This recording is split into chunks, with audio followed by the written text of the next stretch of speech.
Assalamualaikum warahmatullahi wabarakatuh. Perkenalkan, nama saya Khairunisa dengan NIM 8600585514, Prodi PGSD, Fakultas Keguruan dan Ilmu Pendidikan UPB JJUT Bandar Lampung. Kali ini saya akan membuat tugas video untuk memenuhi tugas praktik pembelajaran mikro, yakni latihan keterampilan dasar mengajar. Dan keterampilan yang akan saya pilih adalah keterampilan bertanya dan menjelaskan. Simak video berikut ya guys. Assalamualaikum warahmatullahi wabarakatuh. Waalaikumsalam warahmatullahi wabarakatuh. Bagaimana kabarnya hari ini anak-anak? Alhamdulillah, luar biasa. Allah Akbar. Sebelum kita memulai pembelajaran pada hari ini, alangkah baiknya dan lebih baik lagi kita berdoa terlebih dahulu ya. Seperti biasa ya doanya anak-anak. Ya, Bu. Kita mulai yuk. 1, 2, 3.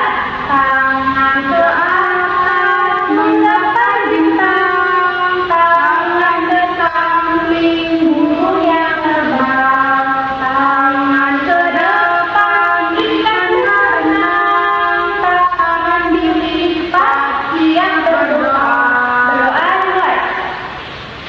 Berdoa selesai. Oke anak-anak, untuk pembelajaran hari ini kita akan belajar tentang bangun ruang. Udah ada yang belum sih bangun ruang itu apa? Belum, Bu. Jadi Ibu jelasin dulu ya anak-anak, bangun ruang itu apa. Jadi bangun ruang adalah suatu benda tebal yang memiliki panjang, lebar, dan tinggi.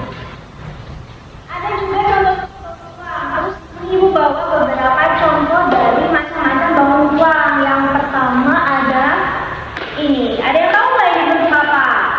Ya, Bu. Nggak tahu? Ya. Bener nggak tahu? Ya. Kalian kayak pernah deh mainin ini ya, nggak sih pakai dadu? Oh, dadu ya? Itu kalau dadu iya ya. Dadu. Jadi ini tuh kubus ya anak-anak. Apa sih kubus? Apa sih kubus? Itu apa kubus itu apa? Ya. Jadi kubus itu bangun ruang 3 dimensi yang memiliki panjang dan lebar sisi yang sama. Misalkan di atas ini ukurannya 4 cm nih, terus di samping 4 cm, di sini juga harus 4 cm, di samping sini juga harus 4 cm. Kalau misalkan empat-empatnya punya sisi panjang yang sama, terus dia punya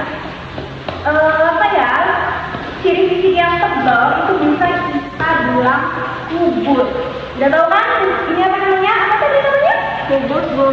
Iya, pintar, good job. Terus untuk contoh yang kedua, kita punya tabung. Udah ada yang pernah dengar belum kata tabung? Belum, Bu. Belum, memang di rumah nggak punya tabung ya? Enggak, Bu, orang miskin. Makanya kompor listrik. Oh iya, jadi tabung itu suatu bangunan 3 dimensi yang memiliki alas bawah, tutup atas, dan selimut. Jadi dia bisa dibilang bangunan 3 dimensi karena memiliki sisi yang tebal, alas bawah, selimut, dan tutup atas. Tutup apa? Tutup atas. Tebal sih ya ampun. Terus yang ketiga kita punya kerucut. Apa sih kerucut itu? Tempat sampah, Bu. Tempat sampah. Jadi kerucut itu termasuk juga bangun ruang 3 dimensi. Kenapa bisa dibilang bangun ruang 3 dimensi? Karena dia memiliki alas bawah yang berbentuk lingkaran dan satu sisi atas yang lancip. Kalian pernah nggak main bentuk ini? Pernah, Bu. Gimana?